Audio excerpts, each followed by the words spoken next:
Sir अभी सुनने में आया था कि आईडीए जो है अपनी एक स्कीम को अपने पे से अपना अधिकार हटा रही है और इसके पहले भी वो 11 लगभग 10 से 11 स्कीम पे से अपना अधिकार हटा चुकी है। तो इसके पीछे क्या कारण है?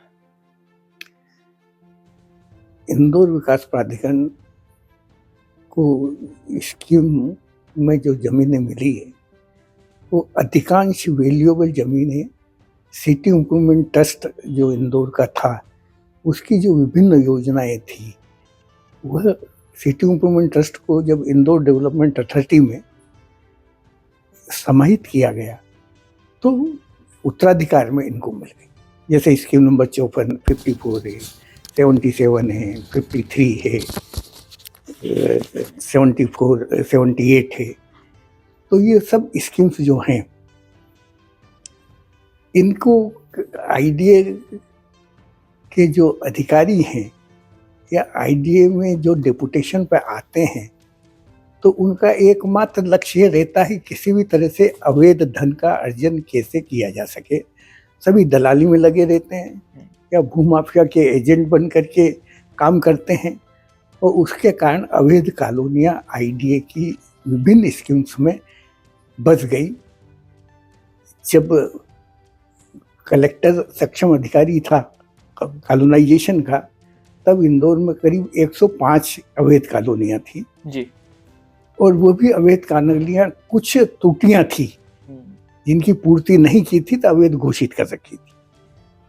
जब म्युनिसिपल कॉर्पोरेशन इंदौर में आई कॉलोनाइजेशन तो इन्होंने जो लिस्ट पब्लिश की 526 अवैध कॉलोनियों, पंचायत एरिया में जो कॉलोनीज थी उन सब आसपास के पंचायत एरिया के गांवों को मिलाने से वो अवैध कॉलोनियों की संख्या लगभग आज इंदौर में 1000 है और इंदौर की कम से कम 15 लाख आबादी इन अवैध कॉलोनियों में निवास करती है। इंदौर डेवलपमेंट अथॉरिटी ने जैसे हाईकोर्ट में स्कीम नंबर 77 में, स्कीम नंबर 53 में ये बतलाया कि हमारी जितनी जमीनें स्कीम में थी अधिकांश पे लोगों ने अवैध कॉलोनाइजेशन कर लिया। तो अवैध कॉलोनाइजेशन रोकने का इंदौर डेवलपमेंट अथॉरिटी ने कोई प्रयास नहीं किया और न शिकायत करके अवैध कॉलोनाइजेशन प्रीलिमिनरी स्टेज पर था। अवैध कॉलोनी घोषित करने के लिए यदि 10% मकान बने हैं तो अवैध कॉलोनी घोषित होगी, उनको रेगुलाइज किया जा सकता था। और जहाँ 10% से कम है केवल प्लाट्स हैं तो वो इंदौर म्युनिसिपल कॉर्पोरेशन में समाहित हो जाएगी, मालिक इंदौर कॉर्पोरेशन हो जाएगी। परंतु विडंबना ये इंदौर की कि इंदौर म्युनिसिपल कॉर्पोरेशन ने के अधिकारियों ने अपने कर्तव्य का निर्वाह नहीं किया और केवल अवैध कॉलोनाइजेशन में सहयोग दिया। अवैध कॉलोनाइजेशन में सहयोग देते वहाँ तक तो ठीक था, परंतु जहाँ 10% अवैध कॉलोनी घोषित करने के लिए 10% मकानात थे जो पंचनामे बनाए और उसके बाद ऐसी एक कॉलोनी नहीं जिसमें कि 100% अवैध मकानात नहीं बन गए।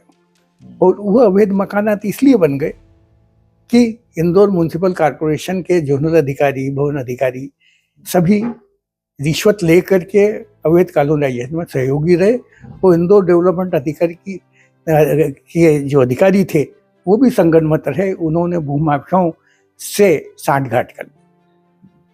अब ये स्थिति हो गई कि अधिकांश कॉलोनी में अधिकांश इंदौर डेवलपमेंट अथॉरिटी की जो स्कीम्स पुरानी थी जो सिटी इम्प्रूवमेंट ट्रस्ट से आई थी उन कॉलोनियों को स्कीम्स को इंदौर डेवलपमेंट अथॉरिटी उसका परित्याग करना चाहती। परंतु भू अर्जन अधिनियम का प्रावधान ये है कि यदि आपने भू अर्जन का अवार्ड ले लिया है तो उसके बाद में इंदौर डेवलपमेंट अथॉरिटी को डी नोटिफाई करना पड़ेगा गवर्नमेंट की परमिशन से सेक्शन 48 में, तो जमीनें छूटेगी। और नहीं तो जमीनें आईडीए के यदि काम की नहीं है तो स्टेट गवर्नमेंट उन जमीनों का उपयोग कर सकती है, क्योंकि भू अर्जन किया है स्टेट गवर्नमेंट ने। आईडीओ को तो उनकी स्कीम के लिए दिया है, उनके लिए किया था, और यदि वो नहीं करते तो गवर्नमेंट किसी दूसरे पर्पस के लिए उसका उपयोग कर सकती है। ये सब तो हुआ नहीं। और भूमाफिया जितने इंदौर के हैं ऐसा एक भी भूमाफिया नहीं है जिसने cooperative societies housing cooperative society पर नियंत्रण नहीं किया हो या बनाई नहीं हो, या पुरानी कोई सोसाइटी के जितना ऑफिस बिल्डर्स थे उनसे इस्तीफा दिला करके सोसाइटी नहीं खरीदी। केवल एक ही रणवीर सिंह छाबड़ा जो है उसी के पास ऐसा माना जाता है, जो छापा डाला था उसके घरों पर, उसके मैनेजर के यहाँ, उसके ऑफिस में, तो करीब करीब 32 हाउसिंग सोसाइटी के कागजात मिले। अच्छा। और उसी का परिणाम है कि यदि हम ये कहते हैं कि जो अयोध्यापुरी है या दूसरी कॉलोनीज हैं, उन सब में जो ऑफिस बिल्डर्स हैं वो रणवीर सिंह छाबड़ा के ही, जो कोई क्लर्क है, कोई मित्र है, कोई घरेलू नौकर हैं, और उनको अध्यक्ष बना करके ज़मीनें उन्होंने अपने नाम ली और अपने नाम ज़मीनें खरीद करके और फिर रीसेल कर दिया, या प्लाट छोटे कर दिए। जिनको अलाटेड थे उनसे कहा कि भाई तुम आधी, यदि 2400 का है तो 1200 ले लो, 1500 का है तो 1000 या 800 स्क्वायर फीट के प्लाट ले, बाकी छोड़ दो। उस तरह से करीब करीब 50% कॉलोनीज की ज़मीन पर उन्होंने अपने लोगों को उसी सोसाइटी के ऑफिस बेरर्स बन करके विक्रय कर दी। अब जब सोसाइटी की प्रॉपर्टी हुई तो इंदौर में ऐसी एक भी हाउसिंग सोसाइटी नहीं है जिन्होंने अर्बन सेलिंग रेगुलेशन एक्ट की धारा 20 की छूट नहीं ली हो। अच्छा। धारा 20 की छूट का ये कायदा है कि उसमें 20(1) में ये है कि आपको छूट जो दी जाती है तो आपके उन मेंबर्स के लिए दी जाती है जिसकी लिस्ट आपने धारा 20 के आवेदन के साथ लगाई है। उसके बाद यदि मैं उस सोसाइटी मेंबर बना करके बेचती है तो वो व्यापार हो गया, वो इलीगल हो गई। और बॉम्बे हाई कोर्ट के फुल बेंच डिसीजन के अनुसार धारा 20 में छूट में दी गई जितनी भी जमीनें हैं उनको यदि शर्तों का पालन नहीं किया है या भूमाफियाओं ने खरीदी बिक्री की है उसमें, तो धारा 20(2) में आज भी कब्जा लेने का अधिकार स्टेट गवर्नमेंट को है। अच्छा। इसी तरह से जब आईडीए ने अभी, जैसे अभी लेटेस्ट है, स्कीम नंबर 171 को छोड़ा, अब स्कीम नंबर 171 में अवैध कॉलोनीज हैं। अवैध कॉलोनीज में एक न्याय नगर एक्सटेंशन ने हाईकोर्ट से नियमितीकरण का आदेश प्राप्त कर लिया था, तो उसके विरुद्ध इंदौर डेवलपमेंट अथॉरिटी खुद अपील में गई और उन्होंने कहा कि हमारी स्कीम में शामिल है, इसलिए म्युनिसिपल कॉर्पोरेशन उसमें नियमितीकरण नहीं कर सकती। और हाईकोर्ट ने होल्ड किया कि इंदौर डेवलपमेंट अथॉरिटी की स्कीम्स में जितनी ज़मीनें हैं उनकी एनओसी लेने के बाद ही म्युनिसिपल कॉर्पोरेशन के आयुक्त उसका नियमितीकरण करेंगे। पर नियमितीकरण आयुक्त को ही कर सकता है, इंदौर डेवलपमेंट अथॉरिटी या भूमाफिया नहीं कर सकते। अभी इंदौर डेवलपमेंट अथॉरिटी ने जो स्कीम नंबर 171 छोड़ी है तो उसके लिए उन्होंने कहा कि चूंकि मध्य प्रदेश नगर ग्राम निवेश अधिनियम में अमेंडमेंट हुआ और उस अमेंडमेंट के तहत जिन स्कीम्स में वर्षों हो गए और आईडीए ने उनको फाइनल नहीं की, तो डेवलपमेंट चार्ज जितने उन्होंने खर्च किए थे वो पैसा ले करके स्कीम खत्म कर, स्कीम से वो जितनी भी सोसाइटी जमीनें हैं वो छोड़ दी जाएगी। उसी के अंतर्गत 171 को छोड़ना इन्होंने तय किया। परंतु छोड़ने के तय करने के बाद में उन छोड़ने वाले जो जिन लोगों के अवैध कब्जे थे, जिन लोगों के ने अवैध कॉलोनी में मकान बना लिए थे या प्लाट्स ले लिए थे, उनसे ये कहा कि तुम जो डेवलपमेंट चार्ज सोसाइटी के आप में जमा करो और वो हमारे यहाँ जमा करेंगे। तो इससे तो स्पष्ट हो गया कि भूमाफियाओं के एजेंट बन करके इंदौर डेवलपमेंट अथॉरिटी ने ये निर्णय लिया। कायदा ये था कि 3 लॉ लागू होते हैं, urban selling act, Madhya Pradesh municipal corporation act और Madhya Pradesh cooperative society act 1960। अब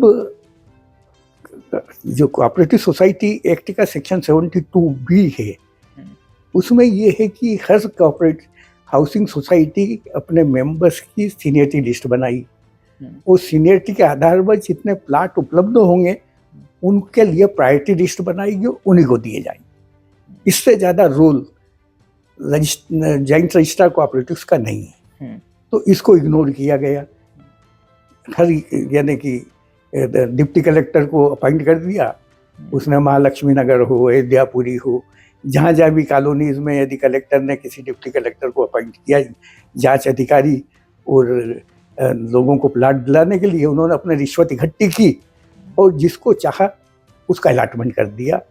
उसने ये नहीं देखा कि कोऑपरेटिव एक्ट के तहत सीनियरिटी लिस्ट बनेगी, प्रायोरिटी लिस्ट बनेगी, और प्रायोरिटी लिस्ट में जो हैं उनको ही प्लाट्स दिए जा सकते हैं, दूसरों को दो तो कोऑपरेटिव एक्ट के में अपराध है, 272D में, ई में, उसके लिए सजा का प्रावधान।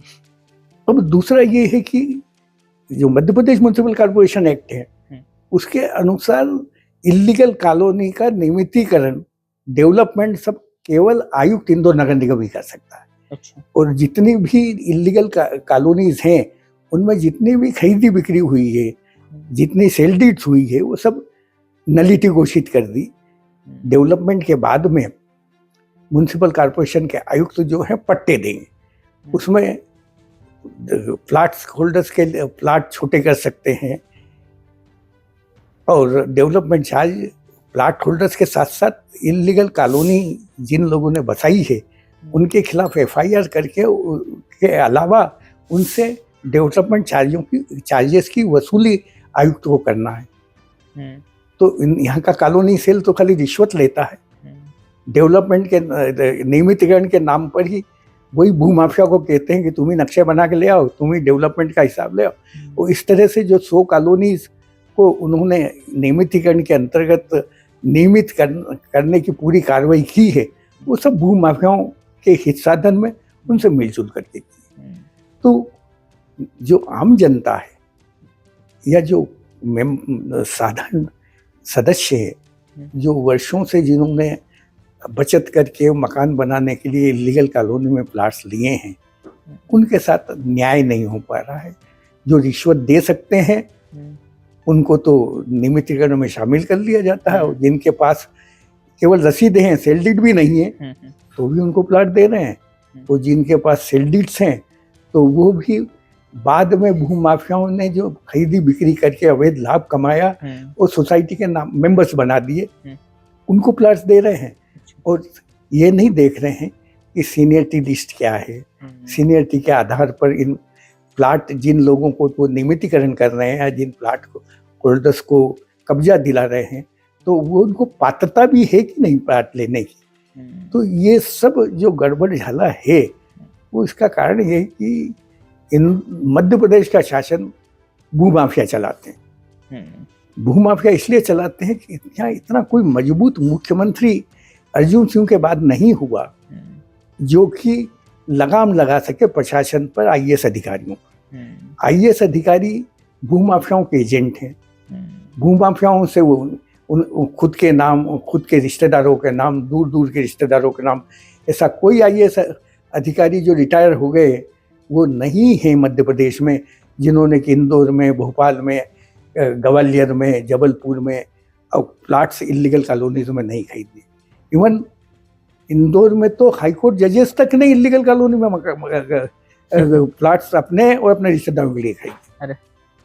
तो इसलिए यदि कोई जनहित याचिका हाईकोर्ट में लगा करके कहे कि कानून का पालन करें, तो जो इंदौर डेवलपमेंट अथॉरिटी स्कीम्स में से जमीन छोड़ रही है उनको भूमाफियाओं, उनका जो गठजोड़ है उसे तोड़ा जा सकता है। और नहीं तो भूमाफिया, चूंकि हर कॉलोनी में 5,000 रुपये स्क्वायर फीट से कम का प्लाट अवैध कॉलोनी में भी उपलब्ध नहीं है, तो और उन्होंने बेचे खाली 100 रुपये में या 200 रुपये स्क्वायर फीट में, तो वो लोग अब करोड़ों रुपए की अवैध कमाई करेंगे और अधिकारियों में बंटवारा करेंगे। जी सर, बहुत बहुत धन्यवाद। ये आपने इसके पीछे के सारे कारण बता दिए। एक मेरा व्यक्तिगत प्रश्न था कि ये जो मतलब एक आम नागरिक को इसके लिए क्या कार्रवाई करना चाहिए? PIL ही एक ऑप्शन है या इसके अलावा भी कोई कार्रवाई हो सकती है? ऑप्शन तो बहुत हैं, परंतु लोग डरते हैं।